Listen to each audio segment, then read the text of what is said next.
যে ঋষি আৰু আকুতিৰ গৰ্ভত যজ্ঞ জন্ম হৈছিল, যজ্ঞই বিয়া কৰিছিল দক্ষিণাক। এতিয়া যজ্ঞ আৰু দক্ষিণাৰ এই তাৎপৰ্যটো পৰমাৰ্থিক দিশত আমি ভাবোঁ আম খৰি ঘিউ ঢালি দি অগ্নি ঢালি সেই যজ্ঞ বুলি ভাবোঁ, কিন্তু যজ্ঞটো এটা অৱতাৰ।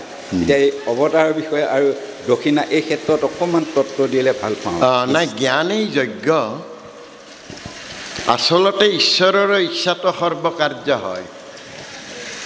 পৃথিৱীত যত কাৰ্য হৈ আছে ঈশ্বৰৰ ইচ্ছাত হৈছে, কিন্তু আমিবিলাকক দিবলৈ যাওঁতে এক লীলা, এক কৌশলৰ মাজেদি আমিবিলাকক দিছে।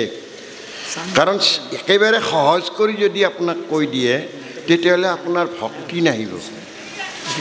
গতিকে এটা কাহিনীৰ মাধ্যমেৰে ইয়াৰ বিশদ বিৱৰণ এটা মাত্ৰ দিছে। কিন্তু এইটো বাৰে বাৰে তেওঁ কৈছে বা লিখকেও কৈছে এই সমস্ত কিন্তু ভগৱন্তই কৰাই আছে। তেতিয়াহ'লে ভগৱন্তৰ মাধ্যমেদি জ্ঞান নামৰ যজ্ঞটোত উৎপন্ন হোৱা এইবিলাকে সংসাৰ হাতলৈ এইবিলাক আহিছে, আৰু এইবিলাকেই সংসাৰ ক্ষেত্ৰত আমিবিলাকো সেই যজ্ঞত আহেই।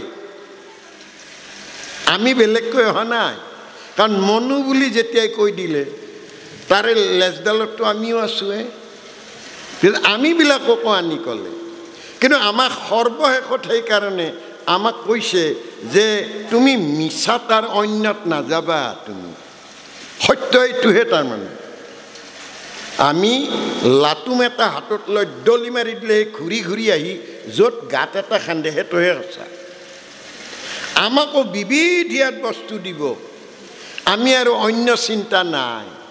মোৰ তাতে যদি মাল এটা আছে, সকলোৰে তাত এটাই আছে। এওঁ গ'লে যদি এই দেৱতাবিলাক, এইগিলা দেৱতাৰ জন্ম দিব ধৰিছে, দেৱতাবিলাক কিন্তু এওঁ নাথাকিলে থাকিব নেকি? এওঁ ভাঠি টানি আছে, চকুই দেখে, কাণে শুনে, নাকে শ্ৰাস ল'ব পাৰে, এওঁ ওলাই যাওকচোন। এইটো কীৰ্তনত অকণমান কৃপালুগুৰু শংকৰদেৱে ক'লে যে বিষ্ণু আৰু শিৱৰ ভেদ নকৰিবা। বিষ্ণু ক'ত? হৃদয়ে বিষ্ণু, দেহাটো হৰ। হৰে হৰি নাই ভেদ, তেন্তে কিয় ভেদাভেদ? হৰ আৰু হৰিৰ ভেদ নাই, হৰেহে সংসাৰখন কৰায়। হৰৰ ভাৰ্যা মায়া। মায়াক বুজাবৰ কাৰণে পঞ্চ জ্ঞানেন্দ্ৰ পঞ্চ কৰ্মেন্দ্ৰ দশ বুজা কৰি দিলে, কাঠৰ শিলৰ মাটিৰ বনাই পেলাই আমাক দিলে। তাতে জন্ম হোৱা বুলি গণেশৰ। গণ মানে মানুহ, ইশ মানে ঈশ্বৰ, মানুহে ঈশ্বৰ, মানুহেই দেৱ, মানুহেই দেৱ। বস্তু এটা বনাই আমাক এনে আকৰ্ষণ কৰি দিছে, আমিবিলাক ফাঁচি গ'লোঁ। এইটো হয় দে, তাতে লেখাই আছে ন, লেখাইহে আছে। আপুনিয়ে ভাবকচোন, ঐৰাৱতৰ মাথাটো আনি গণেশৰ খনিয়ে চাওঁতে ছিঙি গ'ল, সেইটো লগাই দিলে, আঠা আছিল নে এনে? আমাক বুজাইছে তাৰমানে জ্ঞান যে ঋষিবৰে পোৱা মালাডাল ইন্দ্ৰই বুজি নাপালি। ইন্দ্ৰ মানে ইন্দ্ৰিয়, ইন্দ্ৰিয়ই বুজি নাপালি। ইন্দ্ৰ আৰু থকা হ'লে আজি মোদীৰ দিনত পঠিয়াই দিলে হয় ৰকেট, ক'লে হয় যে আমাৰ চাইনাৰ লগত ভাল নাই, পাকিস্তানৰ লগত ভাল নাই, যি কৰা তোমালোকে কৰ, তাৰ পৰাই মাৰিলে হয়। ইন্দ্ৰিয়। গতিকে আমাক বস্তুবিলাক মাত্ৰ চাব দিছে, আৰু বিশদ এইবিলাকৰ কথা জানি লাভ নাই, কদালি লাভ নাই। লাভ সেইটোতহে মূল সত্যটো কি ক'ব গ'ল। এই কৃষ্ণই দেৱ দুখহাৰীজনাৰ লগত মই কেনেকৈ লগ পাব পাৰিম? সদায় দুখ আৰু কান্দন এটাই, যিটো মহাপুৰুষ মাধৱদেৱে ক'লে, মই দুৰাচাৰ কেৱলে তোমাৰ অপৰাধী নাই। আমি আমাৰ দৰে আৰু অপৰাধ নাই। আমি এই সংসাৰত মানৱী তনু লৈ তোমাকেই চিন নাপালোঁ, আৰু মই মোকো চিন নাপালোঁ। সেইকাৰণে মই তোমাক চিনি পোৱা নাই। আচলতে ময়ে যে মই নহয়, মই যে তোমাৰ এই বিচ্ছুৰিত অংশ, এইখিনি জানিলে কিন্তু তোমাক জানিলোহেঁতেন। গতিকে মই দুৰাচাৰ কেৱলে তোমাৰ অপৰাধী নাৰায়ণ, ক্ষমীয়ক হৰি লয়ো দাস কৰি। এতিয়া দাস আমি হওঁ কি নহওঁ? যেনে আমাৰ পিতৃপুৰুষৰ দিনৰ পৰা আমি মহন্ত বংশৰ, কিন্তু আমি মহন্ত হ'ব পৰা নাই। লেবেলটো মহন্ত কৃপালু গুৰু শংকৰদেৱৰ শ্ৰীচৰণ তলত শৰণ লোৱাৰ পিছত মই দাস হ'লোঁ দাসৰ টান দাস এই যে আপোনালোকে বগুৰিবাৰীত মাতছি মই আজি আহিছোঁ কৈবৰ্ত হ'বৰ কাৰণে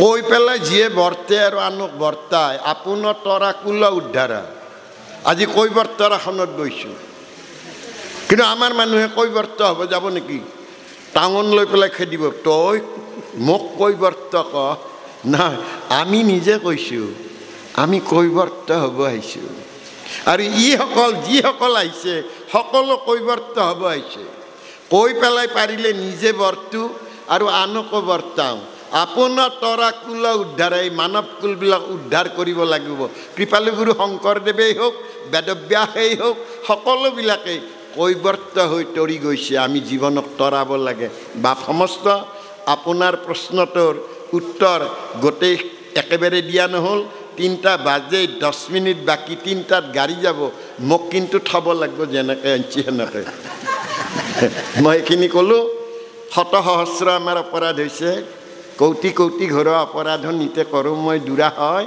হে হৰি মোক দাস হেনো মানি খমিয়েক কৃপাময় ৰাম খমিয়েক কৃপাময় এই অঞ্চলৰ বয়োজ্যেষ্ঠ গুণী জ্ঞানী সন্ত মহন্ত ভক্তিমাতৃ আই সমস্তৰ শ্ৰীচৰণত প্ৰণিপাত জনাই শোকাসনত উপবিষ্ট হৈ বৈকুণ্ঠৰ ভাগৱত ভাগী ইয়াতে অকণমান ক'বলৈ যাওঁতে আমাৰ হ'ব পৰা বঢ়া টুটা সমস্ত দোষ মৰিখণ্ডন নিমিত্তে আপোনাসৱৰ চৰণ তলত কৃপালু গুৰুৰ অভয় চৰণ তলত আমি শিৰ নত কৰিছোঁ আপোনাসৱে বাগি হৰিধ্বনি দি আমাক কৃতাৰ্থ কৰক কৃষ্ণ